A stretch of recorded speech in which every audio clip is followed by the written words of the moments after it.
आज के लेक्चर में हम सिलेक्शन सॉर्ट को कवर करेंगे।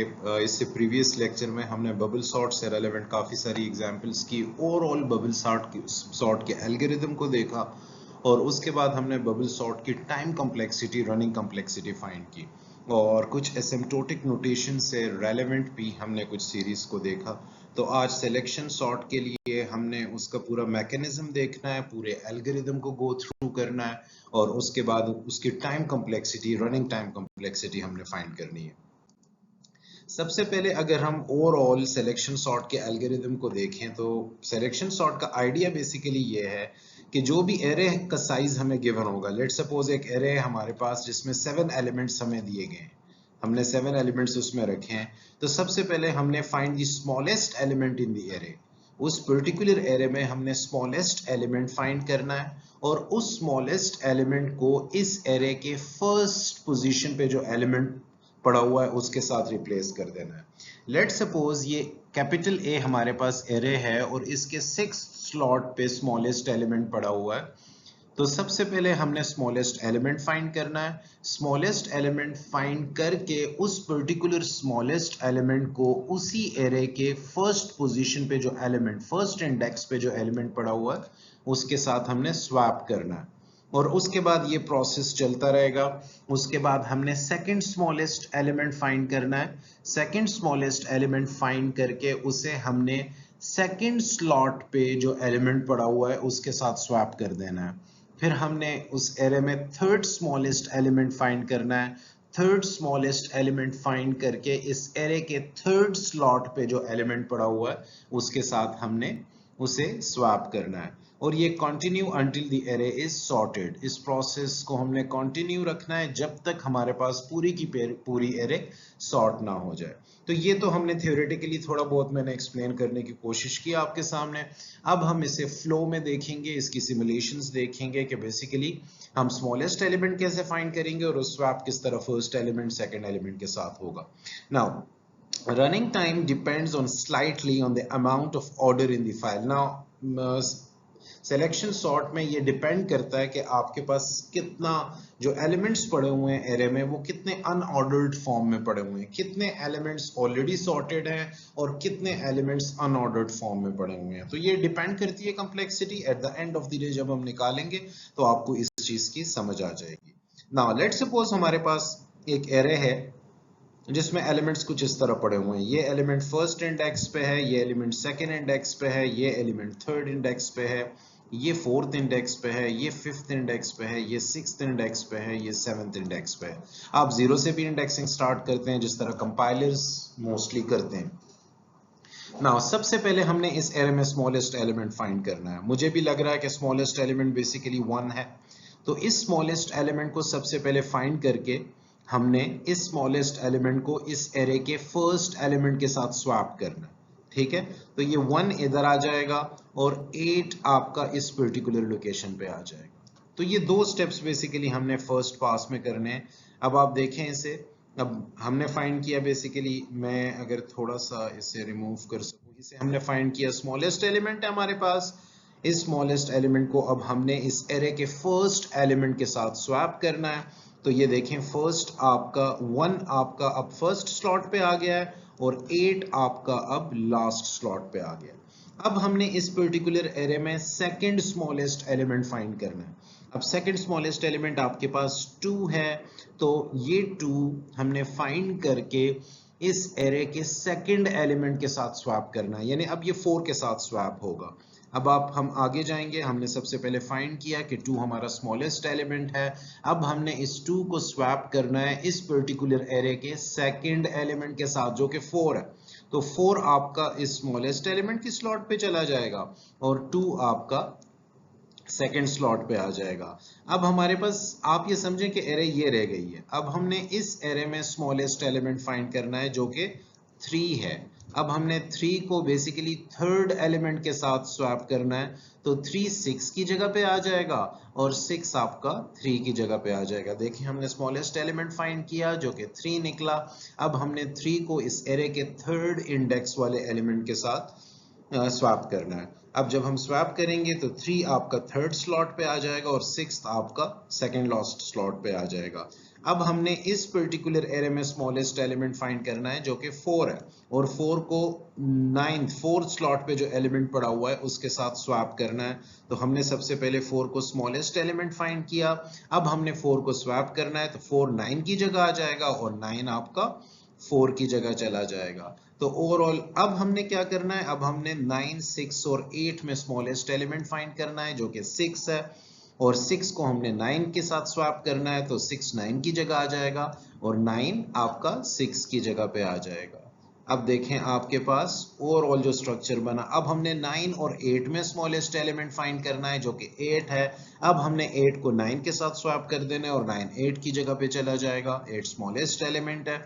8 को आपने 9 के साथ स्वैप करना है, 9 आपका लास्ट स्लॉट पे चला जाएगा। तो ओवरऑल अगर आप देखें तो अब आपके पास एक ही एलिमेंट रह गया है सब एरे में और वही स्मॉलेस्ट एलिमेंट है, ठीक है। तो अब आप उसको अगर ओवरऑल फाइनल स्टेज में देखेंगे तो आपके पास इस तरह की एरे आ जाएगी।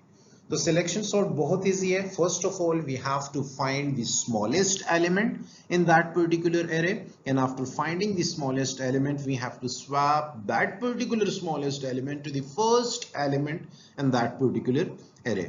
तो कुछ इस तरह का प्रोसेस चलता है। फिर हमने दोबारा से स्मॉलेस्ट एलिमेंट फाइंड करके सेकंड स्लॉट पे जो एलिमेंट पड़ा हुआ है उसके साथ स्वैप करना है। फिर हमने दोबारा से स्मॉलेस्ट एलिमेंट फाइंड करके थर्ड स्लॉट पे जो एलिमेंट पड़ा हुआ है उसके साथ कंपेयर करना है, उसके साथ बेसिकली स्वैप करना है। होपफुली आपको ये प्रोसीजर समझ आ गया होगा। अब इसका एल्गोरिथम देखते हैं, इसके सब एल्गोरिथम को सामने रख के। अब ये देखें, लेट सपोज ये कुछ एलिमेंट्स हैं आपके पास, आपके सामने हैं। ये इंडेक्सेस में से असाइन कर देता हूँ। ये फर्स्ट इंडेक्स है, ये आपका सेकेंड इंडेक्स है, ये आपका थर्ड इंडेक्स है, ठीक है। ये आपका फोर्थ इंडेक्स है, ये आपका फिफ्थ इंडेक्स है, ये आपका सिक्स्थ इंडेक्स है और ये आपका सेवेंथ इंडेक्स है। आप इंडेक्सिंग यहाँ से भी स्टार्ट करते हैं लेकिन कर सकते हैं, लेकिन इस पर्टिकुलर एग्जांपल के लिए मैंने कुछ इंडेक्सिंग इस तरह रखी है। तो n की वैल्यू यहाँ क्या हो जाएगी, क्योंकि मेरे पास इस पर्टिकुलर एरे में जिसे मैंने a कहा है, इसमें मेरे पास कितने एलिमेंट्स हैं, इस पर्टिकुलर एरे में मेरे पास टोटल 7 एलिमेंट्स हैं। तो लेंथ ऑफ a जब मैं फाइंड करूंगा तो स्मॉल a मेरे पास क्या आ जाएगा 7, j की वैल्यू 1 हो जाएगी और n-1 मेरे पास 6 आ जाएगा। 1 इज लेस देन 6 है, 1 इज लेस देन 6 है, तो कंडीशन मेरे पास ट्रू हो जाएगी और मैं लूप के अंदर आ जाऊंगा। अब मैं j की वैल्यू मेरे पास 1 है तो स्मॉलेस्ट क्या हो जाएगा मेरे पास 1 हो जाएगा, क्योंकि j बेसिकली इसमें ये नोटेशंस बेसिकली आपके एल्गोरिथम्स में यूज होते हैं। तो बहुत इंपॉर्टेंट है कि ये एल्गोरिथम में नोटेशन यूज करें। ये एज अ होल आपके पास सब एल्गोरिथम है। मैंने बेसिकली सिलेक्शन सॉर्ट के मेन डिसीजंस जो हैं वो आपके सामने एज अ सब एल्गोरिथम रखे हैं। तो हम यहाँ पे थे, स्मॉलेस्ट की वैल्यू आपके पास 1 आ जाएगी। नाउ हम इस पर्टिकुलर लूप में आ जाएंगे। यहाँ i की मैं ड्राई रन कर रहा हूँ, स्टेप बाय स्टेप कर रहा हूँ, तो आप मुझे फॉलो करें प्लीज। i की वैल्यू j की वैल्यू 1 है, तो 1 + 1 2, तो i की वैल्यू अल्टीमेटली क्या हो जाएगी 2, और n की वैल्यू 7 है। एज लेंथ ऑफ a जब आप कैलकुलेट करते हैं तो n की वैल्यू 7 है। क्या 2 लेस देन 7 है? तो कंडीशन आपके पास ट्रू हो जाएगी और आप इस पर्टिकुलर कंडीशन पे आ जाओगे। नाउ i की वैल्यू इस पर्टिकुलर मोमेंट पे आपके पास 2 है, a का 2, और स्मॉलेस्ट की वैल्यू आपके पास, स्मॉलेस्ट की वैल्यू इस पर्टिकुलर मोमेंट पे आपके पास 1 है। a का 2 पे कौन सा एलिमेंट पड़ा हुआ है? a का 2 पे बेसिकली 4 पड़ा हुआ है, a के 2 पे 4 पड़ा हुआ है, ठीक है। और a के 1 पे क्या पड़ा हुआ है? 8 पड़ा हुआ है। क्या 4 इज लेस देन 8 है? बिल्कुल, कंडीशन आपकी ट्रू हो गई। जब 4 इज लेस देन 8 है तो फिर आप इस पर्टिकुलर इंस्ट्रक्शन पे आ जाओगे और स्मॉलेस्ट की वैल्यू यहाँ आप चेंज हो जाएगी। i की वैल्यू क्या है 2, हमने बेसिकली 2 असाइन 2 से स्टार्ट किया है, तो आप स्मॉलेस्ट पहले हमारा 1 था और अब स्मॉलेस्ट मेरे पास 2 हो जाएगा और हम एक्सचेंज करेंगे। एक्सचेंज किसे करेंगे? j की वैल्यू मेरे पास क्या है? j की वैल्यू मेरे पास 1 है और स्मॉलेस्ट की वैल्यू मेरे पास क्या है? 2 है। मैं अभी 2 से असाइन कर चुका हूं, तो a की 1 को मैं a की 2 को असाइन कर दूंगा। ये एक्सचेंज के लिए नोटेशन यूज होती है और a की 2 की वैल्यू 1 को मिल जाएगी। इट मींस 8 4 की जगह आ जाएगा और 4 8 की जगह आ जाएगा। तो मेरे पास जो अपडेटेड एरे बनेगी 4 8 6 9 2 3 1। ठीक है, तो बेसिकली सेकंड पास में जो अपडेटेड एरे मेरे पास बनी है वो ये वाली बनी है, क्योंकि मैंने स्वैप कर दिया। अब नेक्स्ट आइट्रेशन में बेसिकली आप इसी लूप के अंदर ही रहोगे जब तक ये कंडीशन आपकी ट्रू है। अब आपकी वैल्यू क्या, i की वैल्यू 3 हो जाएगी, क्योंकि j इंक्रीमेंट होगा, j जब इंक्रीमेंट होगा तो i की वैल्यू 3 हो जाएगी। i की वैल्यू जब 3 होगी तो आप कंडीशन चेक करोगे, कंडीशन में जब आप आओगे तो a का 3 आपने देख ओके अब जब j इंक्रीमेंट होगा तो i की वैल्यू हमारे पास नेक्स्ट, मैं कलर कॉम्बिनेशन चेंज कर देता हूं ताकि आपके लिए विजिबल हो। अब i की वैल्यू हमारे पास 3 हो जाएगी। i की वैल्यू जब 3 होगी तो हम a के 3 को अब बेसिकली सेकंड स्लॉट वाला एलिमेंट थर्ड स्लॉट के साथ कंपेयर होगा, तो अब i की जगह हम 3 यूज करेंगे हमें, और स्मॉलेस्ट ऑलरेडी अपडेट हो चुका है, 2 हो चुका है, तो हमने a का 3 क्या, अब हमने देखना है कि a के 3 पे जो एलिमेंट पड़ा हुआ है वो a के 2 से लेस है, तो a के 3 पे कौन सा एलिमेंट पड़ा हुआ है 6, क्या 6 और a के 2 पे कौन सा एलिमेंट पड़ा हुआ है 8, क्या 6 इज लेस देन 8 है, बिल्कुल लेस देन 8 है। ये कंडीशन हमारी ट्रू हो जाएगी। जब कंडीशन ट्रू हो जाएगी तो स्मॉलेस्ट की वैल्यू हमें चेंज करनी पड़ेगी। अब स्मॉलेस्ट हमारे पास i की वैल्यू 3 थी ना, जब i की वैल्यू 3 है तो अब स्मॉलेस्ट की वैल्यू 2 नहीं रहेगी, 3 हो जाएगी। अब जब 3 हो जाएगी तो j की वैल्यू भी इंक्रीमेंट हो गई थी 2, तो हमने a का 2 को एक्सचेंज करना है a के 3 से। अब सेकंड स्लॉट पे जो एलिमेंट पड़ा हुआ है वो थर्ड स्लॉट पे चला जाएगा, यानी 8 यहां आ जाएगा और 6 आपका सेकंड स्लॉट पे चला जाएगा। तो अपडेटेड एरे जो हमारे पास होगी वो 4 6 8 9 2 3 1, ये हमारे पास अपडेटेड एरे है जो at the end of the day. तो मैंने 2 आइट्रेशंस आपको करवाई हैं। फर्दर जब आप चलेंगे तो i की वैल्यू 3 हो जाएगी और at the end of the day आपके पास एक कंप्लीट सॉर्टेड एरे आ जाएगी। तो होपफुली आप इस फ्लो को समझ गए होंगे।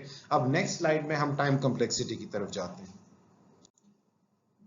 अब जब हम टाइम कॉम्प्लेक्सिटी देखते हैं तो टाइम कॉम्प्लेक्सिटी में 2 फैक्टर्स हमारे पास होते हैं। एक कॉस्ट का फैक्टर है हमारे पास, कॉस्ट का फैक्टर हमने असाइन करने इन इंस्ट्रक्शंस को, और एक हमने कितने टाइम्स के लिए किसी पर्टिकुलर इंस्ट्रक्शन ने चलना है। ठीक है, अब वन बाय वन इनको देखते हैं।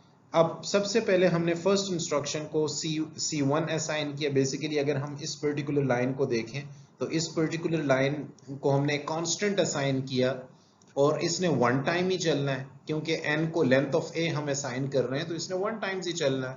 और हम एज्यूम कर रहे हैं कि ये C1 बेसिकली एक कांस्टेंट हमने इससे एसोसिएट कर दिया है, जो हम basically running time complexity find करते हैं तो हम हमेशा इस तरह के प्रोसीजर को यूज करते हैं। नेक्स्ट जब हम जाएंगे तो C2 मैंने इस पर्टिकुलर लूप के लिए किया है, क्योंकि इस लूप ने n टाइम्स एग्जीक्यूट होना है तो मैंने यहाँ n लिखा। C2 मैंने एक कांस्टेंट इंट्रोड्यूस किया, ठीक है, जो कि कुछ भी कांस्टेंट हो सकता है, वो डिपेंड करता है लूप पे, क्योंकि लूप वेरी कर रहा होता है। ठीक है, और इस क्योंकि लूप ने n टाइम्स एग्जीक्यूट होना है तो मैंने n लिख लिया यहाँ। उसके बाद मैंने स्मॉलेस्ट के लिए किया। अब बेसिकली क्योंकि ऑलरेडी ये इंस्ट्रक्शन मैं C1 में लिख चुका हूं तो इसको मैं at the end of the day जब t ऑफ n फाइंड करूंगा तो 2C1 कर लूंगा, तो इसीलिए इसे दोबारा लिखने की जरूरत नहीं है। अब मैंने बेसिकली इस पर्टिकुलर लूप के लिए C3 कांस्टेंट इंट्रोड्यूस किया और इस पर्टिकुलर लूप ने n-1 टाइम्स चलना है तो मैंने n-1 यहाँ इंट्रोड्यूस कर लिया। ठीक है, ओवरऑल इस पर्टिकुलर, क्योंकि आपके पास लास्ट, अगर आप देखें सिलेक्शन सॉर्ट के एल्गोरिथम को तो लास्ट एलिमेंट तो आपके पास ऑलरेडी सॉर्ट ही हो जाता है। ठीक है ना, लास्ट एलिमेंट आपके पास ऑलरेडी सॉर्ट हो जाता है जब आप पूरे के पूरे इटरेशन से गुजरते हो, तो इसने n-1 टाइम्स ही कंपैरिजन करनी है। उसके बाद जब आप आगे चलते हैं तो मैंने C4 इंट्रोड्यूस किया और C4 इंट्रोड्यूस करके, अच्छा ये थोड़ी अलाइंड नहीं है, ठीक है, तो ये आपको ओवरऑल अलाइन समझना पड़ेगा चीजों को। ठीक है, अब इस पर्टिकुलर कंडीशन की बात हो रही है तो इस पर्टिकुलर कंडीशन ने, अच्छा ये जो C4 है it's not for this particular condition, ये बेसिकली C3 का मैं आपको बाद में बताता हूँ। ये जो C4 है बेसिकली ये इस लूपिंग स्ट्रक्चर के लिए, मैंने एरो लगा ली है, प्लीज इसे आपने अंडरस्टैंड करना है, या आप मुझसे कमेंट्स में क्वेश्चन भी पूछ सकते हैं इन केस अगर आपको समझ ना आए। ठीक है, ये इस लूप ने बेसिकली n माइनस जे टाइम्स हमेशा के लिए चलना है, और this +1 is for last comparison. जो लास्ट कंपैरिजन बेसिकली लूप का होता है और वो फॉल्स हो जाता है, तो कंपैरिजन तो होता है हमेशा, लेकिन ये n माइनस जे टाइम्स इसने चलना है। जब ये j की वैल्यू 1 होगी तो इसने n माइनस 1 टाइम्स चलना है, क्योंकि लास्ट जो वैल्यू होगी वो तो सॉर्टेड ही होगी। जब j की वैल्यू 2 होगी तो इसने n माइनस 2 टाइम्स चलना है। तो होपफुली आप इसे अंडरस्टैंड कर गए होंगे, ठीक है। ये C3 बेसिकली देखें, ये C3 आपका इस पर्टिकुलर लाइन के साथ है, क्योंकि आपका लूप n-1 टाइम्स चल रहा है, तो जितनी बार आपका ये एक्सटर्नल लूप चलेगा उतनी टाइम ही स्मॉलेस्ट वाली वैल्यू असाइन होगी, इसीलिए ये C3 n-1 आपको नजर आ रहा है। तो होपफुली ये एम्बिग्विटी थोड़ी बहुत आप समझ गए होंगे। ओके, उसके बाद जब हम इसे एक्सप्लोर करें आगे, तो हमारे पास C5 हमने इंट्रोड्यूस किया। C5 इंट्रोड्यूस करके हम अब इस पर्टिकुलर कंडीशन की बात कर रहे हैं, तो इस कंडीशन में बेसिकली n माइनस जे टाइम ही एग्जीक्यूट होना है, ठीक है। n माइनस जे टाइम ही एग्जीक्यूट, जे की वैल्यू अगर 1 होगी तो n माइनस 1 टाइम्स इसने एग्जीक्यूट होना है। तो मैंने सबमिशन की फॉर्म में इसे लिखा, j की वैल्यू अगर 2 होगी तो n माइनस 2 टाइम्स इसने एग्जीक्यूट होना है। तो ये j की वैल्यू पे बेसिकली डिपेंड कर रहा है, और ओवरऑल इसने n माइनस 1 टाइम्स चलना है, ठीक है। उसके बाद हमने C6 इंट्रोड्यूस किया, तो C6 ने बेसिकली n माइनस 1 इस पर्टिकुलर लाइन ने n माइनस 1 टाइम्स ही एग्जीक्यूट होना है, ठीक है। और उसके बाद हमने C7 को इंट्रोड्यूस किया, और C7 ने बेसिकली इस पर्टिकुलर लाइन ने n माइनस j टाइम्स ही एग्जीक्यूट होना है। तो थोड़ा सा कंफ्यूजिंग है, जब आप इसे एलैबोरेट करोगे और लाइन बाय लाइन इन इस कॉस्ट और टाइम को लिखोगे तो आपको चीजें समझ आ जाएंगी। इन केस आपको कोई भी एम्बिग्विटी हो तो आप इससे रेलेवेंट क्वेश्चंस कर सकते हैं। अब टी ऑफ एन के फॉर्म में जब आप ये जितने भी कॉस्ट के फैक्टर, मैं कलर चेंज कर दिए, जितने भी कॉस्ट के फैक्टर हमने फाइंड किए हैं, इन तमाम कॉस्ट के फैक्टर को हमने टी ऑफ एन के लिए ऐड करना है। जब हम टी ऑफ एन के लिए ऐड करेंगे तो C1, C2 of n, C3 of n minus 1, C4 of this particular, overall जब आप इस पे ज्योमेट्रिक सीरीज और एरिथमेटिक सीरीज के फॉर्मूलाज को, सम को अप्लाई करेंगे, और ये हम बबल सॉर्ट के लिए कर चुके हैं, तो आप वहां से इसकी डिटेल भी देख सकते हैं। तो आपके पास big of n square basically इसकी कंप्लेक्सिटी आएगी, ठीक है। ऑलरेडी ये कंप्लेक्सिटी से रेलेवेंट लेक्चर हम बड़ी डिटेल से कवर कर चुके हैं, तो आप उसमें तमाम एसिम्प्टोटिक नोटेशंस हमने कवर किए थे। हमने बेस्ट केस को कवर किया था, हमने वर्स्ट केस को कवर किया था, ठीक है, और हमने एवरेज केस को भी देखा था, ठीक है। तो इन केस अगर कोई कंफ्यूजन है इस बिग ओ नोटेशन में, तो आप वहां से इसे देख सकते हैं। ओवरऑल इसे सम किया गया है, ठीक है। तो आपके पास ओवरऑल इस एल्गोरिथम सिलेक्शन सॉर्ट की complexity big of n square आई है। हाईलाइट किया गया है काफी सारी चीजों को आपके लिए, ताकि आप प्रॉपरली इसे अंडरस्टैंड कर सकें। This is all about the selection sort. Next lecture में इंशाल्लाह हम क्विक सॉर्ट और मर्ज सॉर्ट को डिटेल से देखेंगे। Thank you very much.